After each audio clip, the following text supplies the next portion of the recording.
And we are live. Welcome to another episode of Mondays with Miko, Miko for Mayor editions. So I thank you guys so much for tuning in. And if you are joining us on replay, go ahead and share it. Like and share, even if you're on replay. And if you're jumping in live, thank you so much for jumping in live. I have an amazing guest today. So excited. Mayor Robert L. Woodbury is here, y'all. He's in the green room. Okay, so tag and share, get it out to your friends. And, we want this.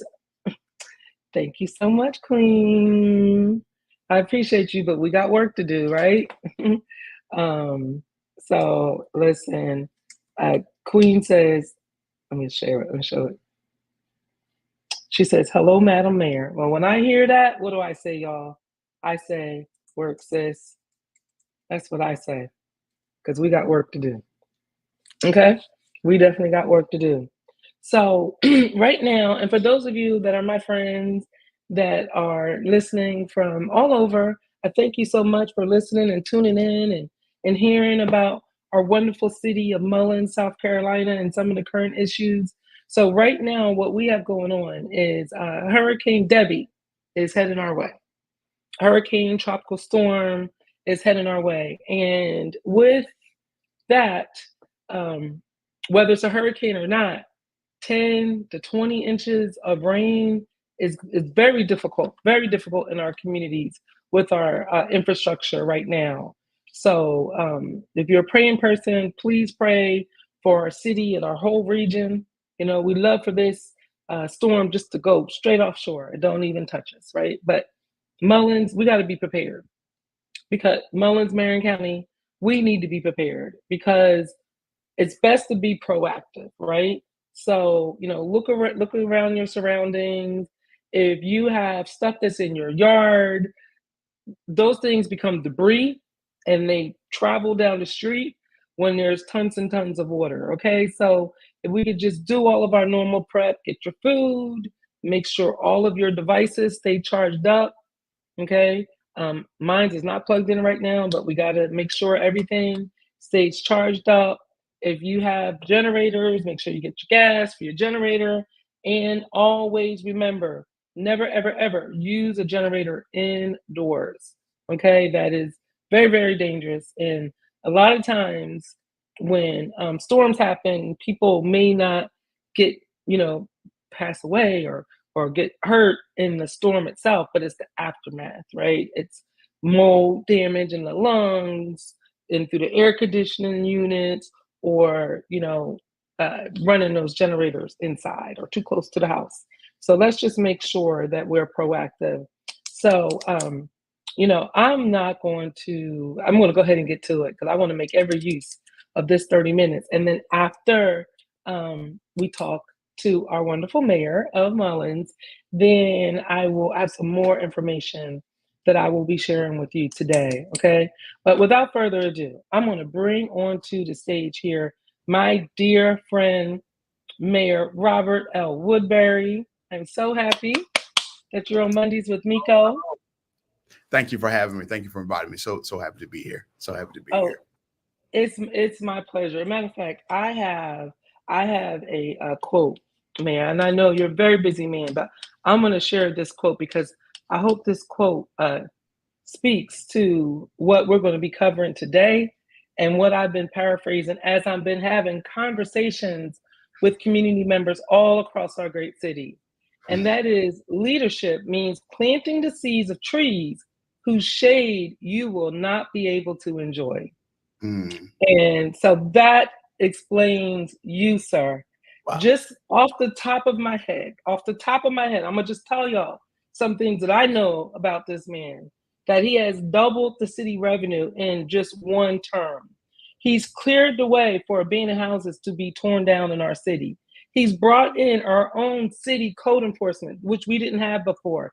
He created the zoning board, which I happen to be a member of. Then those amazing community unity events. Y'all, Mullins has fireworks displays. And every year, I remember the first year he wanted to do it, and it has got nothing but bigger and bigger and bigger every year. I want to think one of the best decisions that mayor and council has brought in was hiring Olga Rita Wright and all the things that she has done in conjunction with the leadership of our mayor, right? And we're going to go into a whole lot, and I wrote some stuff down because the more and more I was thinking about it, the police, the morale in the police department. We had exchange and police chiefs, and that went extremely smooth. Didn't have to go that way. That's leadership, y'all. So, I, Miko, am so happy to have his support. And, what I have been saying to the community, Mayor, is that my goal is to continue your vision of Reimagine Mullins and just do a little bit more, put a little bit Miko to it. Because you've already laid down this great stuff, right? So I want to thank you for all of that. Thank you. Thank you. And we're going to dive in, okay? All and right. if you guys have questions for our mayor, feel free to related questions. They don't have to be related. I'm sure he's going to take any kind of questions you guys have. Let's talk about the city revenue that you have increased, which helps, because we always hear about we don't have, we're a poor city, we don't have this, we don't have that. But under your leadership, we've seen a lot of new stuff come in the door. Can you talk to us a little bit about some of those things that we've been able to get in the city? Yeah. Good question. First of all, it's important to understand that when it comes to revenue and how specifically how cities work, nothing happens without money, right?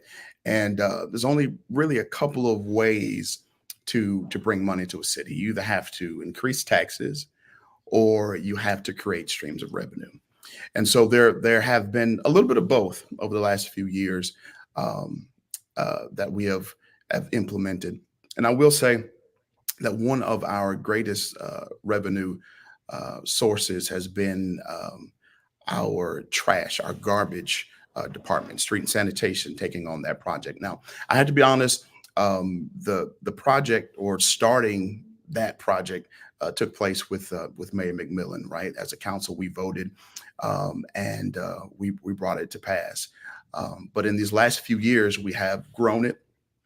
We have grown the staff. We have bought more equipment. We're up to 2 trucks. We have backup trucks now. If y'all remember a few years ago, when we had this issue, we had trash all around the city. We were having issues with our current contract. It was a mess. I remember that. It was horrible. I almost forgot about that. Yeah. And so council got together again, got to be honest, it was under the leadership of McMillan, and we were able to get that passed. And then we were continually growing and investing in it to make it happen. So that's one of the ways that we have this income stream that has increased. So it was a great move for our city. And so we're doing all we can to make sure that it stays that way. We've had some small tax increases. A lot of people say oftentimes that nobody wants to pay more taxes, and we want to see more happen within our city. But we got to realize that again, we either create these revenue streams or we have to balance out. We hadn't had a tax increase in well over 30 years, and we forget the city of Mullins still has light bill, water bill, so on and so forth. There's still bills that have to be paid. So there are things that were put in place, not necessarily just to see great things built or new things built, but sometimes just to maintain at a certain level of excellence. But staying that course and being able to run those programs like that, making sure that our staff is able to work more efficiently, making sure that, again, you got to spend money in order to make money, making sure that we have the right people in place, making sure we have proper teams, that morale is high, meaning that that we're paying above the poverty level, above the poverty line. As a council, that has been a great mission of ours, and we've been able to accomplish that. And so all of that factored in with such a great team, we've been able to increase our revenue to nearly double it. That's incredible. That's incredible. So I attend when I'm not at the city council meetings, I'm watching the city council meetings online. And it seems like, in terms of getting the abandoned houses, having the abandoned houses torn down is one of my campaign platform issues. I know I'm gonna be carrying that on from the work that you have started, and then we're almost there. It seems like every time I go to a meeting, that track hoe, is that what it's called? The Yeah, track hoe is in the shop. It's coming that next week. yeah. So can you talk to us about what you've done, how we've gotten to this point? If you can abridge it a little bit, in terms of being able to tear down the abandoned houses and the burned down houses that are in our city. Gotcha. All right. Good question. Once again, first, let's make it known the track code is up and running. It's operating. It's doing what Yay! um, Finally. So next meeting is going to be it's working. yes, yes. So the bigger the equipment, when it tears up, the more it costs to fix. So this process, believe it or not, it didn't just start 4 years ago. It didn't start 8 years ago. This has been something that the city as a whole, as you know, our councilwoman Terry Davis, she has been a advocate of this and so many others. We all have for so long. We're talking decades, and different policies have been put in place, different ways to approach it have been put in place. But here recently, we put a plan. We came together, all of council. We came together. We put a plan in place that allowed us to kind of hit it from a different angle. So when it comes to these dilapidated houses and abandoned houses and houses that have been burnt, the process, believe it or not, is so long and intensive because at the end of the day, it's property that belongs to other people. And in order for Mhm. you to effectively be able to demo it, move it out of the way, take control of it, things of that nature, you have to have policy that's in place. You got to have policy that's in place. At the end of the day, we don't want to take people's property because when the city takes possession over it, now it becomes the city's responsibility to keep up.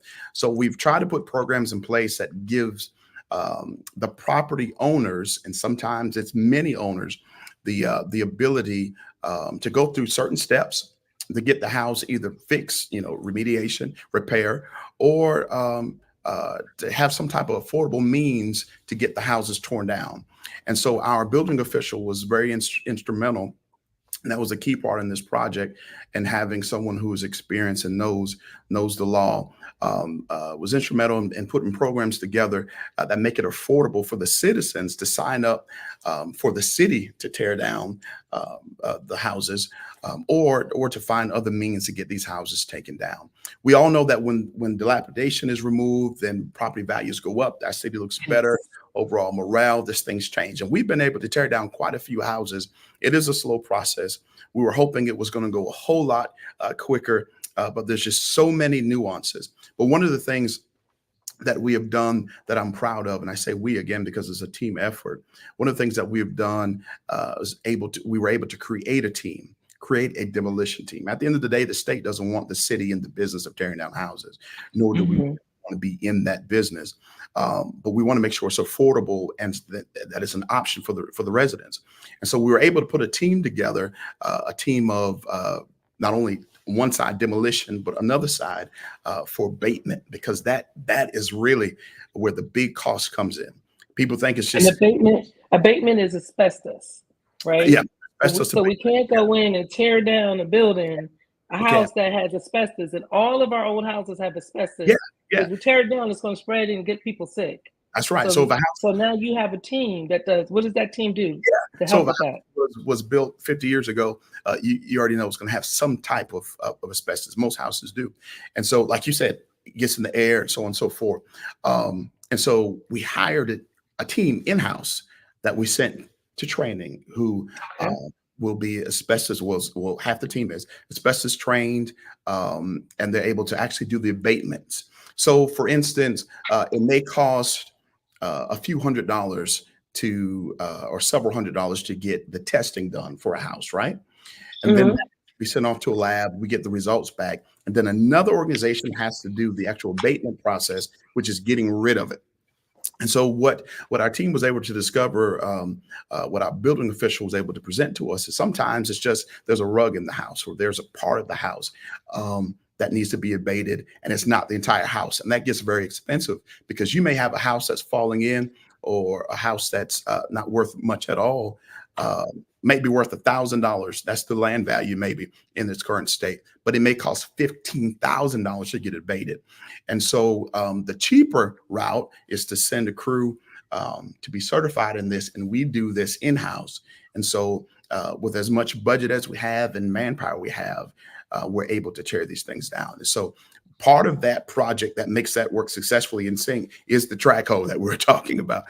That's been, I guess I should have Googled it and I would have known what it looks like. But yeah, it just kept coming up in every meeting. But yeah, and that's an amazing thing. And because, like you said, decades, I didn't realize it was decades. I know Terry Davis has been putting in the work. But because of that, what I plan to do is to come in and really use my business acumen, my project management skills, and execute a plan so we can see those things come to fruition where people will notice it, because it needs to be noticeable, right? yeah. But we can't forget the folks that got us to that table. Absolutely. And it is a process, because these things have to go through court, because there's permits in place. DHEC, one almost the gatekeepers of this type of project. It's been extensive, but we've gotten to a place to where finally things are moving at a quicker pace. So you can look around the city, and there are many of these houses that are torn down, but because our internal processes and our machinery, the track hoe, is back up and running, we'll see it a whole lot quicker. The house that was on Gapway, is that one that you tore down, or I should actually Gapway. It's on Gapway. Like if you come up from Jackie Troy, it used to be on the left-hand side over there. A tree had fell in it. Yes. So yes, the city was instrumental in getting that done.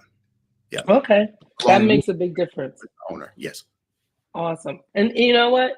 And thank you, owners, right? Because a lot of people that actually support my candidacy, they used to live in Mullins. They don't live in Mullins anymore, right? And so when I say stronger together, y'all, it's not just those folks that live here. It's those folks that have a vested interest in the future success of our city, right? So if you have a house and it's abandoned and bad shape, help us get that thing torn down. So I want to move on to, when you came into office, you talked about unity, that you wanted to unify the city.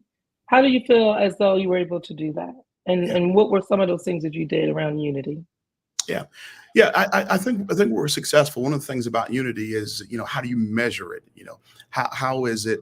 How are you able to determine how successful you're in unifying? I would like to think that at the end of the day, the events that we had when we brought the city together, seeing people from all social economic standpoints and different parts of the city, us being able to get together, fellowship together, being able to eat together, be able to enjoy music and all this type of stuff coming together, and seeing a lot of the issues that we were fighting about, we as the city as a whole, a lot of the things that we disagreed on were not points of contention that persisted. In other words, conversations change.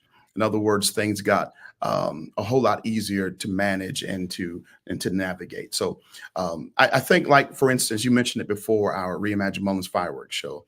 We do it every 4th of July, and we do it the first of the year in January.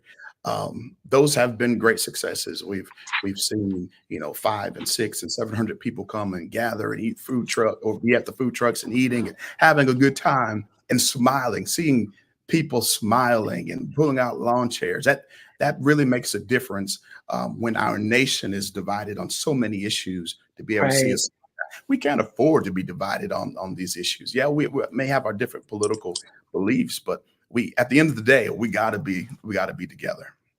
Absolutely, because you know what? I always say we're 129-574. What happens on one end of town impacts us on the other end of town, right? And at the end of the day, when we write our address, it's 29574. So I love it. I love what you've done, and I think you've made a traumatic change in terms of how I see it through the foundation. When people come up and we talk, and the volunteers we've had, I see it. So it's not just those one events. I see it by the people that come up and say, "Can I help?" Yeah. Can I help? Can I help? Can I help a community member? Can I help? Can I help you distribute this food? Can we help you at Juneteenth Mullins? It's amazing. Yeah, and if I can add this, I think, and you made a great point. At the end of the day, it's about being able to have conversation and being able to have a platform for conversation, whatever that platform may look like, for communication. And unity happens when we can communicate. And so, you know, of course, we can always do a greater job, always do more. But I think a lot more conversation, whether it's positive, whether it's negative, what it's just more conversation is being had over the last few years, and it helps to bring unity. Because at the end of the day, we want to get on one accord. I believe we all do. Nobody wants to live in division and be divisive, and so we've seen great strides when it comes to unifying our city. Yes, yes. And I want to continue that forward, right? Because, when it comes to Mullins, there's no party. Mhm. We That's right. This is where we live, right? This is literally our back and our front yards.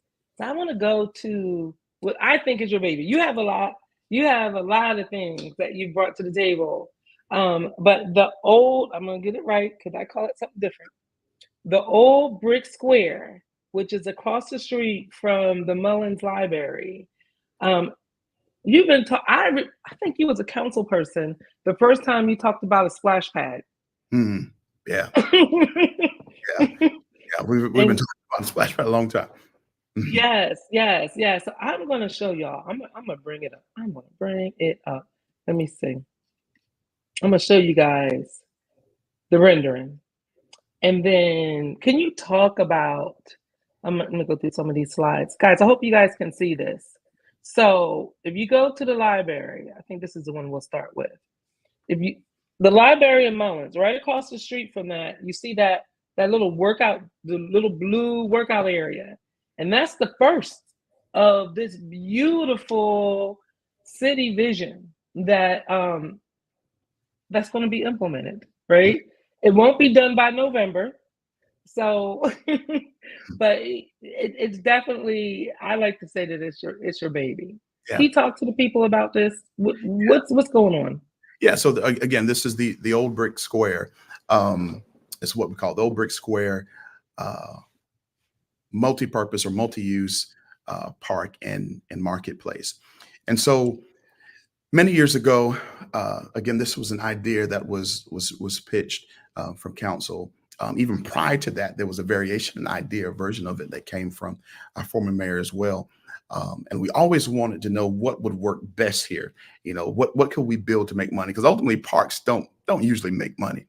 And so, to make a very long story short, we were able to adapt and come to an idea to where not only could it be great for the community, we did surveys, we found out what the people wanted it, and it was a park. So, Hmm. so like you mentioned before, one of the things we did was hire a special projects coordinator, Miss White, and she has been instrumental in helping to take this vision, along with Director Gilcrease and our building official and our city administrator, our entire council. Again, I love to brag on teams because it's not just one of us. So we come together and came up with this great concept that would include space for food trucks, that would include this workout area. If you can go So back to here's the the workout area, and then there's a little. Is there going to be a playground as well for kids? There will be. So this is broken up into phases. And what you see here right now, we actually see that already installed. It's that apparatus there for workout. Believe it or not, we're the third one in the state with it. It's really a big deal. We had a grant to make Wow. it. Yeah. And so what's going to be installed next are the bathrooms and the splash pad. And so Flashback. literally within the next few weeks, or the next several weeks, we'll see construction start there. Hmm. Um, Also, the shell there, the stage area, we'll be seeing Yes. that soon. Yeah, and then on the outside, one of the last things we'll see are those sheltered areas where there'll be rental spaces, and different uh, places to do different things like the farmers market and the craft spaces. And so it's really going to be a beautiful park. And again, with it being in the first phase and us being able just to plant those expensive and very detailed things there, everything else, as you look at this, it will happen a lot quicker, much quicker than you think, because now we have grass, trees, those things have to be planted, the walking trails, the tracks. Um, But the big expensive things, the plumbing, the sewage tie-in, the electrical, those things are what we're focusing on now. So phase two will go through in the blink. So I'm excited about that. Again, you're right. It has been a dream of mine to see that, and many in the community have been talking about a splash pad. We need a splash pad. Now Mhm.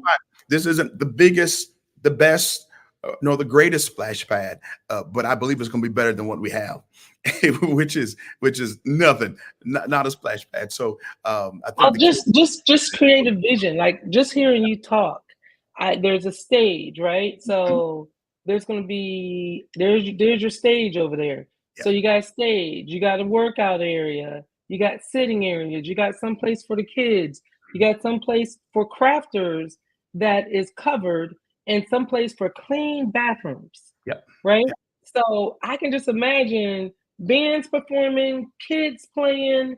This is a big deal. As yeah. I've been talking to people in the community, parents pull me to the side and say, "Can we please get something for our kids to do?" This is coming. Yeah. This is coming. How about funding for it? Where do we stand on that? Yeah, yeah. So funding is looking good. So it's a combination between um, public and private funds. And so our one of our biggest contributors is through our delegation. So hats off to Senator Williams, Representative Atkinson, and so they've worked hard to make sure that we had funding for it. And there are a lot of other revenue streams that are both state as well as countywide. The Healthcare Foundation has been a big part in making sure we have different aspects of this that are happening, and so many other names I don't want to forget to call, so I won't attempt to call. But this truly is a big deal for our county, for our city, specifically for our county, and I would like to think for the surrounding areas as well. So, funding, as you can imagine, is one of the hardest things you can come up with. But once it's there, you see it happen quickly. So now it's a matter of timing, taking the funding that we have, getting our DHEC approvals, which we're cleared for, getting all the grading and everything in place. And so we've been working with a great group of people that are making this happen. So yeah, we're almost there. Just hold on, we're almost. Awesome. Awesome. Awesome. So Virginia Ellerby, she says, and I think you answered that question, but the question was, how soon will the second phase start? Yeah. So the second phase we'll see at the towards the beginning of the year. However, some of the things that I've mentioned that we're looking forward to are still in the first phase. So the first phase isn't over yet. And so again, we'll see our splash pad soon. The goal was to be able to have it before the summer ended. And so that may still be possible. It's already been ordered. Again, it's a matter of permitting. So it's been out of our hands for a little while now. And so the bathrooms, the splash pad, and we should start seeing the tracks, even the parking spaces installed, the trees installed. All that funding is in place. It's just next pieces of the puzzle. We had to have some things in first. We can't install certain things and then go back and tear up the ground and then go back. And so it's just a matter of things having to be put down in first. So second phase, to answer your question, the top of next year. However, there'll be more to see in this phase that we're in now that you should be looking forward to, which is the splash pad. Yes, yes. Out there, are y'all excited? Are y'all excited on Facebook and YouTube and Instagram? I know I am. I'm very, very excited. I'm very, very excited. There's again, I got to go back. I got to bring that quote back up. There it is. Leadership means planting the seeds of trees whose shade you will not be able to enjoy. And I thank you so much for also shouting out the prior mayors and the prior councils that have been working on this, because this is the train that's on the tracks. And one thing we didn't get a chance to talk about was the walkability plan that Clemson came in and helped us out with. In terms of really changing the look and feel and making the city more walkable, more bikeable. I'm going to cover that in future weeks Okay. of Mondays with Miko. I think it ties in really well. I have coming up the animal advocates, and Gotcha. so it could tie well really there. So, Mayor, thank you so much. Is there any final things you want to say to your staff or the community? Yeah, definitely to the staff. I mean, like I said, they're hardworking and they've really been taking the vision and going forth with it. Same thing with council, great group of people, and ultimately to all the residents. The greatest things, one of the greatest privileges of my life has been being the mayor here. So we have another few months, and we're grinding to get these things finished. I've always said that was never my goal to be a career politician, but there was a gap, there was a need, and so I perceived God to be leading me to fill that gap. And so it's been a privilege these last few years. It's going to be 4 years as mayor, 8 years total in city government. So I'm excited about ending this term strong. I'm excited about making sure that the city of Mullins has what it needs, what she needs to go forward and under great leadership. And I'm excited about Miko Pickett for mayor. As you know, she's one that knows the vision, and she's one that I believe will work with everyone to ensure that the work that we started is able to be finished and go to the next level. And so I want you to vote. I want you to make sure that you do what needs to be done to ensure that the vision of our city, Reimagine Mullins, goes forward. Oh, well, thank you so much for those. And by the way, our first lady has been watching. Oh yeah, yeah, yeah. No doubt. Yeah, she's been And all watching. the I'll girls. put her. and Jacob. Jacob. I'm Yeah. sure Jacob someplace if he's not asleep right now. He's sleep. That's why I just mentioned the girls. He's sleep. But Well, shit, shout out to the tribe, the thank Woodbury. you so much, and you definitely are finishing strong, sir. So, and just thank you for the leadership and the guidance, and we're going to make sure that your baby crosses that finish line. Outstanding. All right, talk to you soon. We'll see.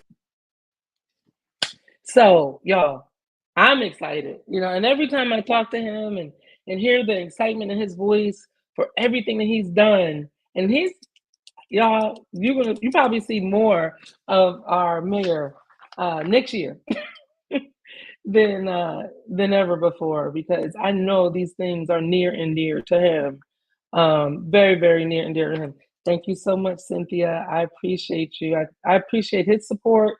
I appreciate his endorsement more than ever than you guys can ever know. And I am running for mayor because, like Robert Woodbury, I love this city, and this city has shown me love. So, now I'm like, okay, God has given me a gift that I've used in corporate America for 30 years, 20 years as an executive. So, what better way to pay my gift forward than to help our city move forward? Thank you so much, Kevin. I'm ready to make history, because you know what? I will be making history. Robert Woodbury was our first African American mayor, and he ran on unity. 150 years it took to get our first African American mayor, and he ran on unity. I will be the first African American female mayor, and I am running on Stronger Together. My platform is open to all. I'm willing to hear everybody. Let's do it. Let's do it. Okay, a couple more things. Then I want to wrap up.